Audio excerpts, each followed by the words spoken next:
Hello and welcome to Overtime Hockey Talk. My name is Mark Paul. My co-host Justin Baker and I are continuing our list of team windows, whether or not you think your team is a Stanley Cup contender, just a playoff contender, or full-on rebuilding. You can go back and you can listen to our first episode where we go through teams 31 to 25 on our list.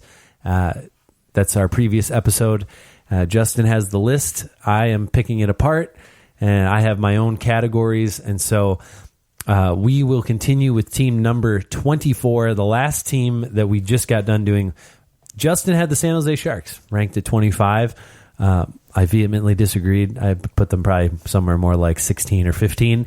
So it's quite a difference there, which is what we like. Yeah, absolutely. We like some good disagreement. But let's continue on. Number 24, probably a team that is still rebuilding. Yeah, I don't know if I'd say still rebuilding. Hopefully you're not about to put the Boston Bruins at 24 or something. Although their window is, I think, shrinking a little bit. Stop. But no, 24 for me. Chicago Blackhawks. Because I think their window is closing super quick. They've got, when you look at the back end, right? I mean, they're big guys back there. Duncan Keith, Brett Seabrook, they're on their way out. Seabrook's basically ineffective at this point. I mean, let's just be honest, call it what it is. They do have, a nice prospect in Anna Boquist. Connor Murphy, I thought maybe he could be like the next number 2 guy to play alongside Duncan Keith, but that didn't really pan out. And as long as you got Patrick Kane, you'll always have a chance, I think, at being a potential playoff team, which is why I think this team's window is very, very small, and why I think this team is going to take a little bit longer to rebuild than most other teams, because I think as long as Taves and Kane are there... Well, you've got DeBrincat. Right. And you do have nice complementary pieces around them. While it's not enough to get them over the hump to compete, I think that it's just going to keep Stan Bowman from saying, okay, we need to rebuild, right?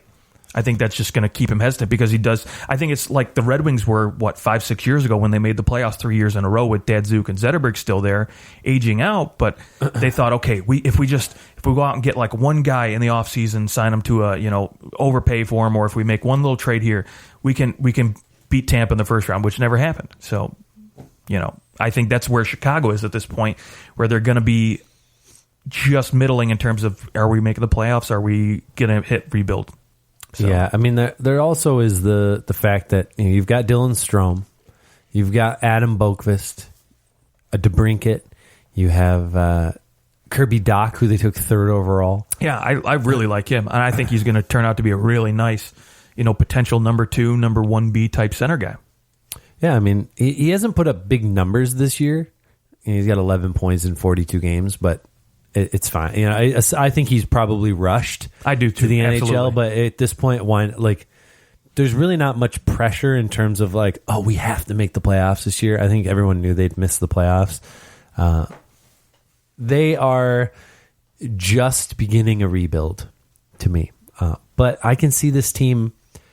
Depending on where they end up finishing in the standings, again, they'll probably end up with something around the 10th overall pick. Give or take. That's probably not a player who's coming and playing for you next year. But is this a team that I could see making the playoffs next year? Sure. They could do something. I mean, they are a team that players want to go play there. Chicago's a good city to go and play in and live in. I think that as we move towards the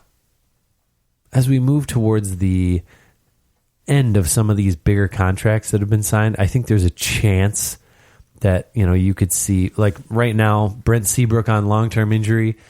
Maybe he just stays there. Wouldn't that be nice? Yeah, it seems like there may be some relief coming in the future. At least they've got they have $8 million in cap space for next year without an increase in the cap at all, which we know there will be some. Probably $3 or $4 million in the cap. Yeah, absolutely. With Seattle coming into the league and all that too. Then the following year, I mean, you're looking at $22 million. So they're about to get some relief. Like some of these bigger contracts are going to be coming off the books soon, and I think that Chicago, as long as you're right, as long as Kane is there, and the young pieces that they've already been able to bring in, they've essentially like kind of done a little bit of a rebuild without feeling like they're horrible. Right. That's like a good way to put it. They aren't awful. They just aren't good enough to make the playoffs. They just don't have the depth. Like Patrick Kane just can't do everything. I know, right? But I mean, they just had a 3rd overall pick last year. Fortunately for them. Yeah, and they could win the lottery again this year. Unfortunately for the Red Wings. I know, right? Red Wings 2 years in a row at number 6. One of the worst teams in the league. Just yep. How? At least you're not the Ottawa Senators and didn't have a pick at all. I know, right? That's brutal. Okay, yeah. So the Blackhawks, I guess they're a team. I would say that out of any of the rebuilder teams that I have, they're the biggest wild card because I could see in 1 year they could go from being bad to the right things happen. They sign the right guys, they draft the right guys, and suddenly this team looks like they could contend for a top spot in the Central. I think they have the shortest window based on, or the shortest amount of time to rebuild based on the players that they already have. So, all right. Yeah.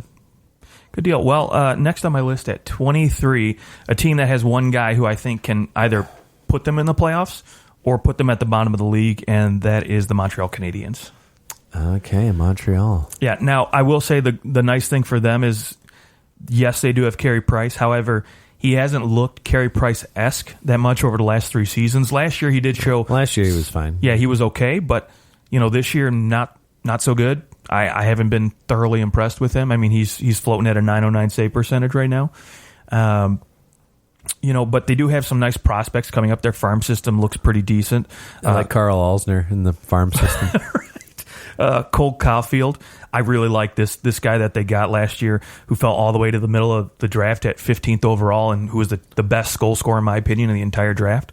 So they got lucky with that. Kotkaniemi, he looks like he could potentially be a pretty decent center, whether he's going to be top 6 forward. Yeah. I mean, what kind of center you're going to get out of him, who knows? But Noah Jolson, Nick Suzuki, Noel Jolson, they have some nice young pieces, right?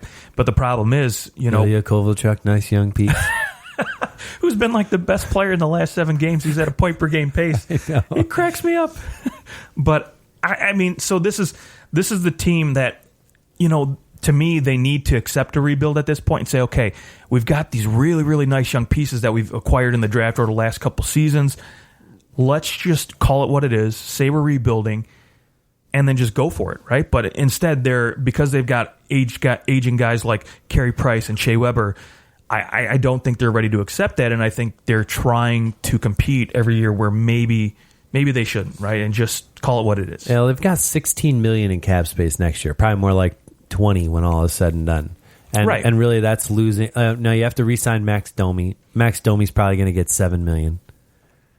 He'll be up there for sure. Absolutely. He has been benched. Maybe he's more like a 6.5. But still, you've got to. I mean, he's going to get a raise. There's no doubt about it. But everyone else coming off, like Adale Weiss, Nate Thompson, Marco Scandella, all those guys are gone. Yeah. But then the problem is the year after that, now you've got to start re-signing guys like Kotkaniemi. And I mean, what are you going to, give him? And so, you've got to think, I guess, long-term with this. And, Brandon Gallagher, to me, he's a heart and soul type guy who, if Shea Weber wasn't there, he would be the captain of this team. What do you do with him? He's saying that he makes $3.7 million I know, a year. the best bargain in the NHL. And so what are you going to do with that guy? Because, I mean, honestly, if you're Brandon Gallagher, yeah, Montreal's a nice spot and you're well-respected and well-liked, but you're not competing for a Stanley Cup in the next few seasons, so do you go somewhere else because you're a UFA? Sure. Or do they throw a lot of money at him and give him $9 million and he stays there? $9 million. He's like probably a 60-point guy. Yeah, he is. Absolutely. He could probably, on the open market, you're looking at, like... He could get Kevin Hayes money, $7 million. Absolutely. Yeah. Absolutely. 7 and 7. He's not a center, though. But. No, not a center, but I would still give him 7 and 7 just because of all the intangibles, too, he brings. I have Buffalo as my most bubble team of between playoff contender and rebuilder.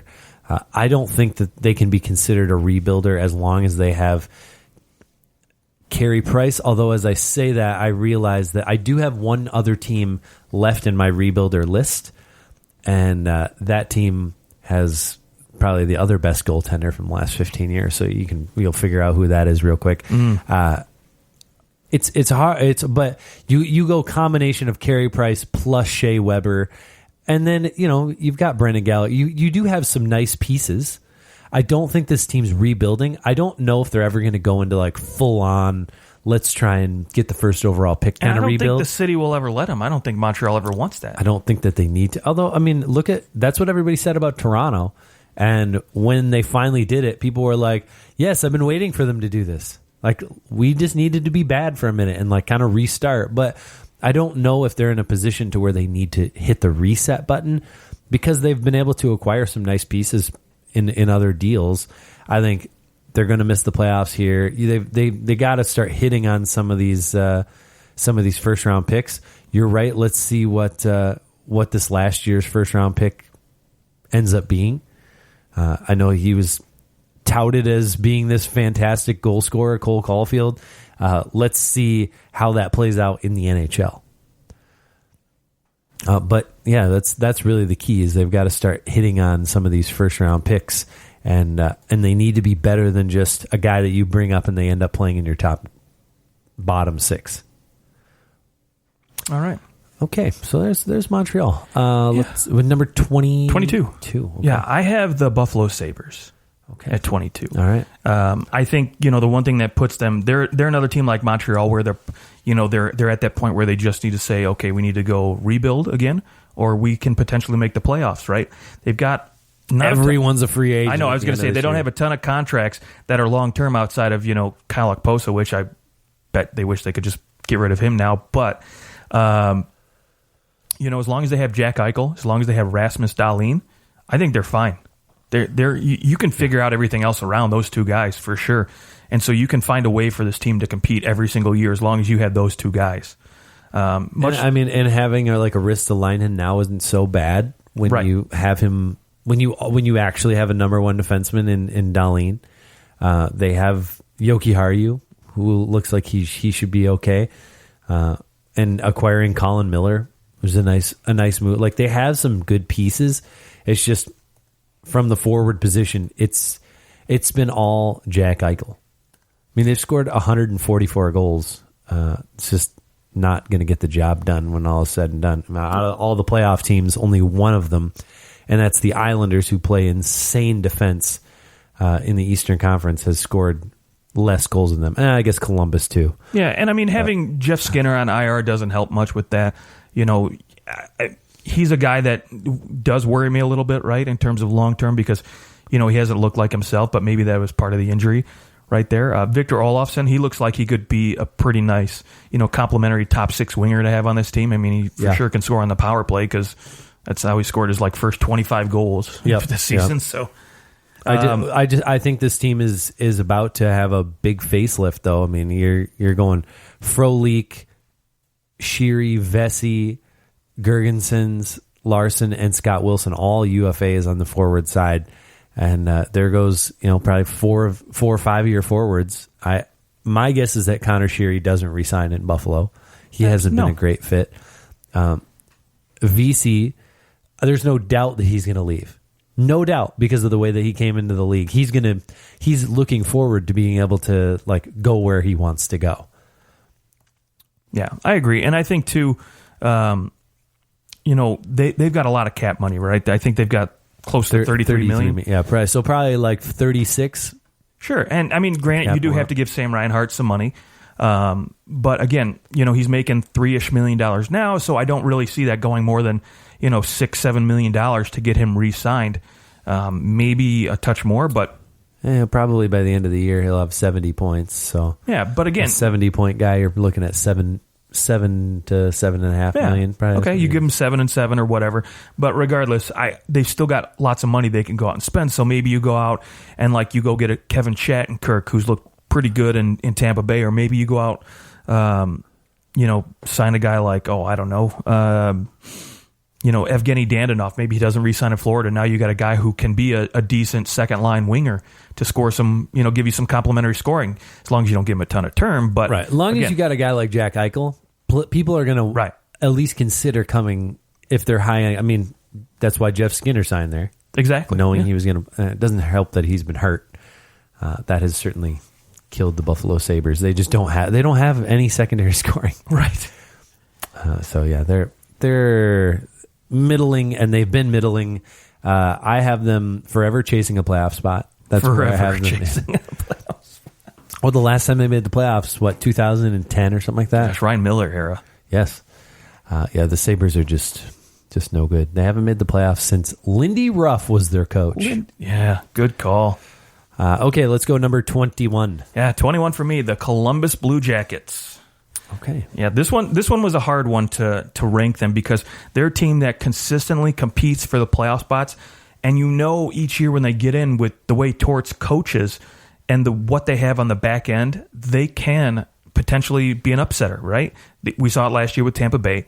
Now, granted, they don't have Panarin, they don't have the scoring up front, and I think that is probably why I rank them a little bit lower because, they maybe need to go out and get a few pieces. Their window's a little bit smaller because one, I'm not sure I trust their goaltending. Korpisalo is fine. Yeah, I mean, long term, they're going to need to go find someone. Yeah, right. But you've got Werenski, you've got Seth Jones, you've got David Savard, Ryan Murray on the back end. I don't know if they're going to keep him long term or if they're going to deal him or what's going to happen with that. But you've got pieces back there, right? You've got guys you can hang on to and play good defense, solid minutes for you. You don't really have to worry, and makes it a little bit easier when you do have mediocre goaltending, right? So now you don't have Bobrovsky in there to steal games for you anymore, and now you maybe rely a little bit more on scoring up front. So that's where my biggest concern is and why I have them down at 21. Thing is, their defense has still been great. I mean, the only team better than them in the Eastern Conference is the Islanders in terms of goals against. So they have been good defensively. It's just the problem is they also can't score. They have the least amount of goals out of any team in the playoffs outside of the Dallas Stars. Are the only team who has scored less goals, 2 fewer goals, but the Stars have also allowed 13 fewer goals too. So that's nice. There's the difference. And that is there's the goaltending. The Stars have 2 number 1 goalies, and Columbus has none. Right, and well, that's the thing too. You look at I think it was the other day I was listening to NHL radio, and they were talking about the top 5 teams in the NHL in terms of goals against per game. All 5 of them had 1As and 1Bs. Right, you look at Boston with Halak and Rask, Dallas. I mean, all these teams that were so good with. And Pittsburgh, for instance, they're another example, right? They've got Tristan Jarry and Matt Murray. All these teams that are successful have Arizona pairings. Yeah. They've got really good pairings in goal, and I think now Toronto. Pairings in goal. Yeah, we're going to see Anderson play every game for the rest of the season. The Leafs have given up by far the most goals out of any playoff team. So luckily for them, they're a little higher on my list than Columbus. So I would hope so. There is one team that we haven't gotten to yet that I had in my rebuilding spot. So we're rolling through my playoff contender. I have Columbus as a playoff contender, and I just think that they are ultimately, because of their defense, because of like Werenski and Jones and Savard and Nudivara and when Murray's healthy, Ryan Murray, that they have a really nice top 4, and that top 4. And their system with Tortorella is making them be able to be contenders. On top of the fact that, hey, Pierre-Luc Dubois is turning out to be a Ryan Johansson type. I almost feel bad that I use his name as my you're like the 28th best first line center in the league, like that kind of guy. Like right, Dubois is probably not going to be your top 10 center in the league. But can he be a part of a good 1-2 punch if you find yourself with other center guys that can push the needle the other way? Yeah, he can be a serviceable and above average type of center in the top 6. But ultimately, I look at this team and I go, well, Cam Atkinson, he's 30 years old. Nyquist, he's 30. Foligno, he's 32. Riley Nash is 30. Like, a lot of their forwards are on the other side of 30, and that ultimately isn't going to be good for them. I mean, even like a Dubinsky, he's 33. Still got another year left on his deal after this year. This team is probably they are a lot like the Minnesota Wild. Ironically, they come in at the same time. They're a lot like the Minnesota Wild, where but they look like the Minnesota Wild like 5 years ago. Okay. Where you're like, okay, yeah, they have some really nice pieces. They've got a good defense core. They have some forwards that can push the needle. But are they ever going to win a cup? Hell no. Right. This team is not going to win the cup. I would never put money on it for sure. Yeah. No, they're not going to win the cup. I mean, yeah, any team can get lucky, I suppose. But when you look at the last 15 years, what team got lucky in the last 15 years? The St. Louis Blues. And even then, at the beginning of the year, they were Stanley Cup contenders. They just happened to get lucky in terms of the amount of games they won just after rebounding. January. Yeah. Yes. But, I mean, you look at the rest of them, you go like, well, the year Boston won, they're one of the one-offs. Like any team that won the Cup 2 times, they obviously didn't just get lucky. Right. So Chicago, Pittsburgh, LA, they didn't just get lucky. They were doing it the right way. I mean, Anaheim's a one-off, but their team had they were still a contender every Hall year. of Fame defenseman, and right. they basically added Chris Pronger, and that was the boost they needed. But Columbus isn't. That's the other side of it, is that Columbus really isn't probably going to add heavy superstars to their lineup, because who wants to live in Columbus, Ohio? Nobody. Like it's not a bad place to live. I mean, I'd say that it's pretty comparable to living in in Metro Detroit. They're pretty it's pretty similar. You're kind of off the beaten path a little bit. You're actually more off the beaten path in Detroit than you are in Columbus. Yeah, I was going to say. But it's not really, it's not close to water. It's not close to very many cool things. A lot of farms outside of Columbus. Yeah. So to me, it's a place where guys happily go, and they live. Like a lot of guys, I think, who retire, they actually stay in Columbus because it's a great place to live. People like living there, but they like living there because of their family. It's a good place to raise kids. That's not what a 26-year-old UFA is thinking, or 27-year-old UFA usually. Right. You usually want big these city guys life don't have. and, Yes. Yeah, you want the excitement, right?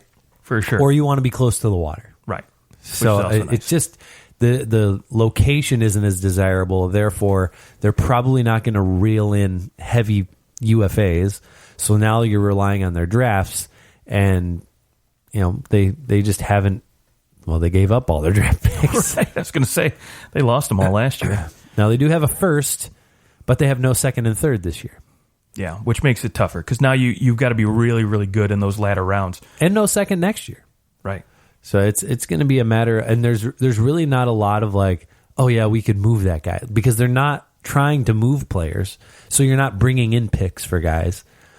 So to me, I think they're a team. They're going to compete for the playoffs for the next several years, but they're not going to be Stanley Cup contenders. And eventually, maybe they hit on some draft picks and they're able to turn around, or they don't, and then they fall into that rebuild spot. But okay, it's where I'd have the Blue Jackets. Fair enough. All right. Well, number 20 for me, probably the last team on your rebuild. There we go. But to me, I love the pieces they have, and I think like within 2 years, their window is going to be ginormous, and that's the New York Rangers. They have so many good pieces, in my opinion.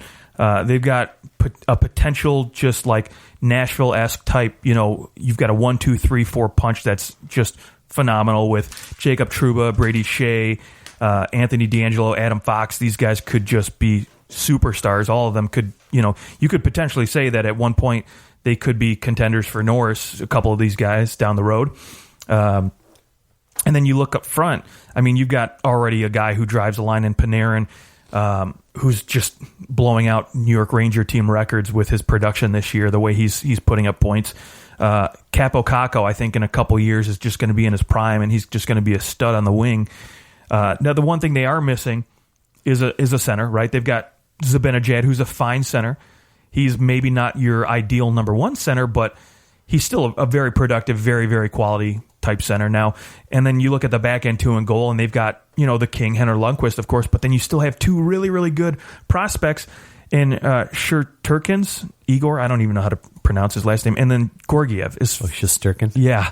Both these guys are fantastic, and they're even talking about moving, Alexander Gorgiev because of how good, Igor's been playing, and, they think this kid's the future in their net anyway. So either way, if you stick with, either one of those two guys to play alongside Henrik Lundqvist for a few more years, they're going to learn a lot. Sure, you're in a good position. They're going to be in a position to contend every year. They are like one of two rebuilding teams that actually have goaltending depth. Right. Like, who are the other ones? Were New Jersey, Ottawa, Detroit.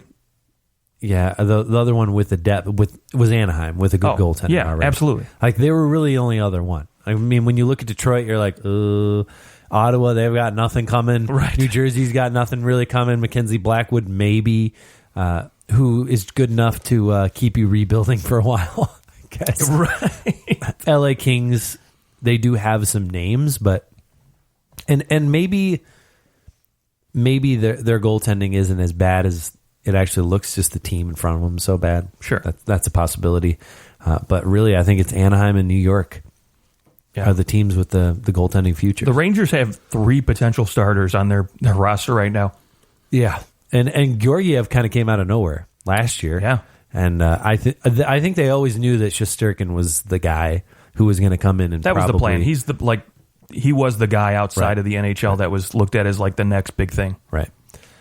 But yeah, Georgiev a year younger than him, and I know that there's been. I mean, we know the Leafs have talked to them about bringing Georgiev in. I don't know what the price tag for a guy like that it'll be a first round pick. I don't know. I think they're going to want a roster player. Maybe they want a prospect, right? Maybe they want a decent center prospect, some guy who could potentially be a number 2 type center. So you have, this 2A, 2B. I just don't think that anyone's given that up for a goaltender. Depends how desperate you are, I guess, right? I really don't. I can't think of a team in the league that would give up a forward prospect that they thought was going to be a surefire top 6 forward for the goaltender. I don't know. Yeah, I don't know either. I mean, maybe a winger, but you could look at maybe a team like Carolina, right? Who in a couple years, are you going to be still holding on to Reimer and? Well, I'm Mrazek, thinking like if you're in New York, would you take Kasperi Kapanen for Georgiev? Like, to me, he's the guy. Yeah, maybe Kapanen. Out of anyone on the Leafs, Kapanen's the one guy that I think you look at and you go, okay, there's not really a place for you. Like, I think that he probably could be a top 6 forward. He's definitely a top 9 forward. He could probably be a top 6 forward, but when you look at the rest of the guys in that lineup, he, for the most part, doesn't fit. And so he'd be probably the easiest person to shed because of the other guys coming up on the Leafs. Anyways, this is we won't get into that. But I think that Kapanen for Georgiev, because Kapanen could easily slot in. He's shown that he can be a nice complement. I don't think you'd play him with Panarin, but I think that you could play him down. You could play him with like a Ryan Strome. You could play him on the other side of Chris Kreider. You just have that crazy speed line. I think that it would be a good fit with the New York Rangers. So especially, maybe you play him alongside Brett Howden. You just give him that speedy winger to feed the puck to. So. Yeah. And there's maybe another part of your rebuild too. You can help, bring that playoff contention here even quicker. You deal Kreider for maybe a first rounder or something else, or you re-sign him because this guy he's a freak, right? Super tall, he's got speed, he's got physicality. I'd re-sign Chris Kreider because I think at this point you're sort of looking at this like, all right, we don't need to finish last place in the league anymore. We've kind of got our team here. I know Elias Anderson, things are kind of weird with him, but right. Yeah, you definitely are in a good position. And I mean, this year you're not going to, the chances are you're not going to win the lottery or anything, but you're probably going to end up with somewhere around the 10th pick, which you can stock the cupboards with stuff like that, or you could trade that pick and you could acquire something else that you need. So there's lots of possibilities for the Rangers. I have them as my shortest window to the playoffs. I think they could make the playoffs as soon as next year. I see that. Yeah. And then I have them probably another 4 to 5 years before they're Stanley Cup contenders. I'd say 3 years. Like if they can really, like some of these studs, if they hit on everyone that they picked, I could see, based on where I see the rest of the Metropolitan Division and the aging tops of that division, I think there is a chance that they could contend again.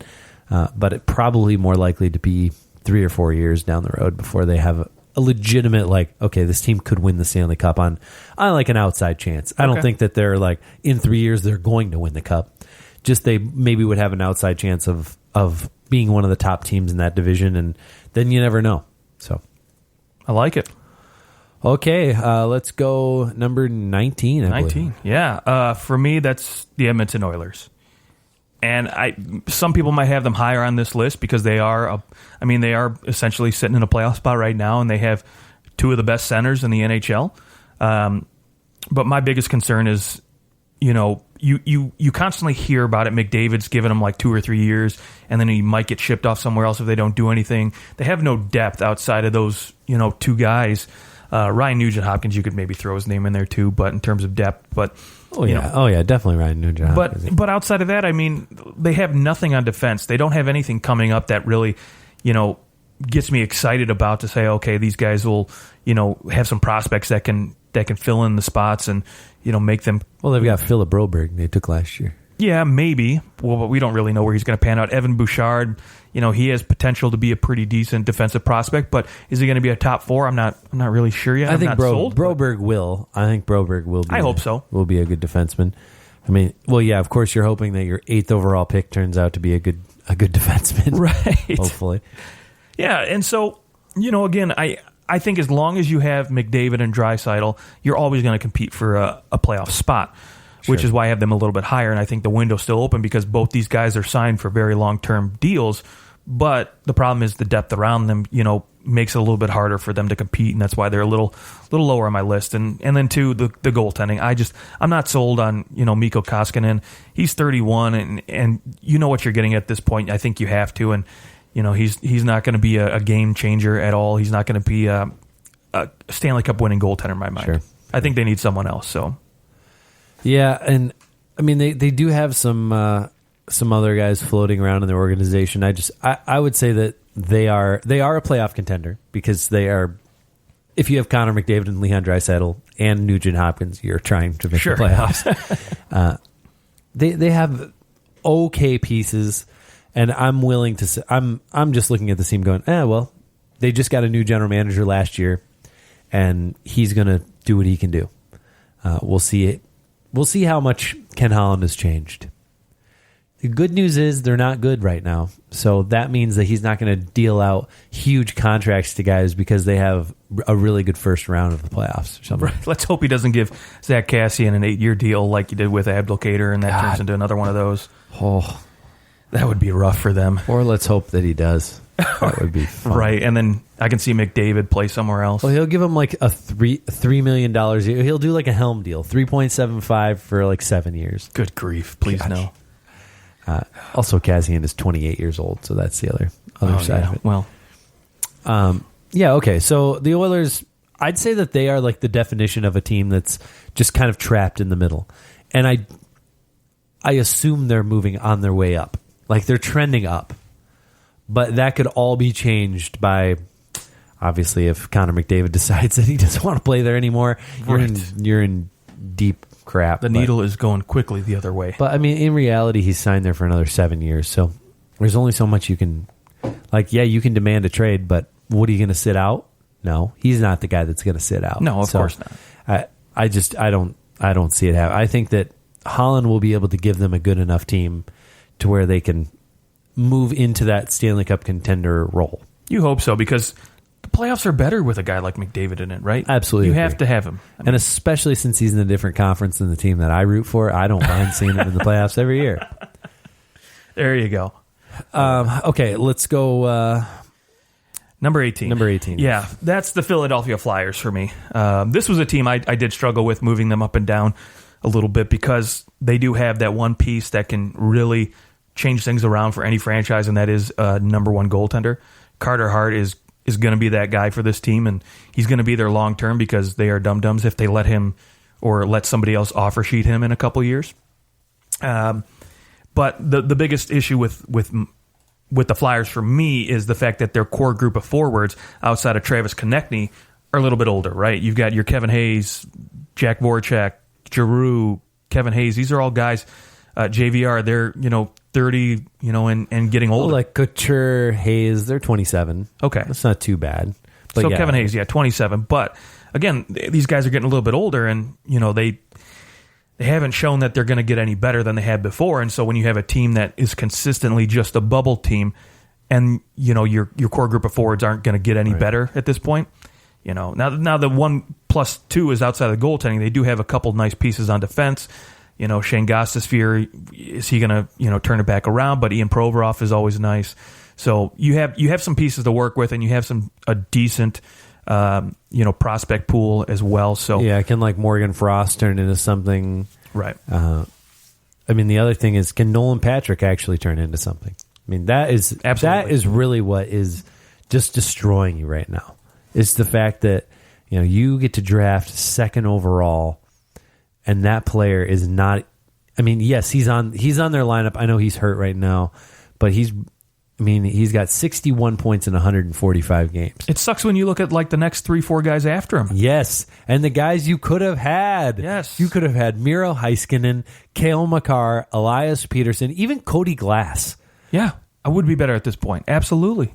All those guys that you could have had that now you missed on because you went Nolan Patrick, which everyone was saying go Nolan Patrick, but it just, and also considering the fact that they did have a lot of defensive prospects in that at that point they probably weren't going to go and reach for Heiskanen or Makar, but it's just too bad you didn't realize that Elias Peterson was going to be the freaking real deal. I know, yeah, because at the time that's what they needed. They needed a number 2 center to play behind Giroux because they didn't have Couture at the time, and so yeah, how nice would that look if you had Couture, Giroux, and Pettersson all in the same lineup? You'd have the best 1-2-3 punch, I think, in the NHL. Yep. So I have this team as they are a playoff contender. Obviously, I think they're sitting in a playoff spot right now. They're trending towards becoming Stanley Cup contenders because I think that as some of these younger guys, if any of their forwards can come in and make a difference, it'll be big for this team. I do like the way that Travis Konechny is, I think, really starting to come into his own. And then the defense, all these guys are coming up at the same time, and so I'm glad for them on that. And then you throw in Carter Hart into the mix. Suddenly you have to go, all right, this team could become a Stanley Cup contender. It is totally viable, but I think they have a very short window when they get there. Like, let's say they become Stanley Cup contenders in the next 1 to 2 years. Like, let's say next year we look at them and we go, wow, I think this team actually has a shot, like an outside shot at the Stanley Cup. Well, okay, Giroux is 33, and then how many years do you have left of that? Like, when is Giroux going to dip back down? Because he's already dipped once. Does he dip back down again? How many more good years of Giroux do you have? 3? And maybe your window, you maybe have a 1 or 2 year window. Right. Because in reality, their window is open. It will be open if they have Giroux. But if Giroux is gone, it's no more. Yeah, you can't rely on Couture to carry the load up front, along with Jakob Voracek. That's just, it's not going to work. Yeah, and honestly, though, these teams in this position might be the hardest to detect because, Philadelphia could go either way. They could make the playoffs and they could go on a little run. Like, is it out of the realm of possibility that the Flyers make the playoffs and they somehow sneak through and they win a round or two and find themselves in the conference finals? Yeah, it can happen. But at the same time, could they miss the playoffs this year, falter at the end? And here we are again talking about the Philadelphia Flyers that doesn't seem to be able to... Can't get over that hump. Yep, can't get over the hump. Whether it's the playoffs or the first round, can't get over the hump. Well, I think that's it for this show. Oh, boy. We've got more window shows coming. If you're enjoying this, let us know. You can hit us up at OT Hockey Talk. We will be just chugging out more Where's Your Team? We got 17 teams to go. 17 teams to go. We've already done 2 episodes on this, and we were intending to do 1. So, it's a good conversation. Let us know what you thought at OT Hockey Talk on Twitter and Instagram. Enjoy the rest of the week for all those hockey games out there, and we'll talk to you guys.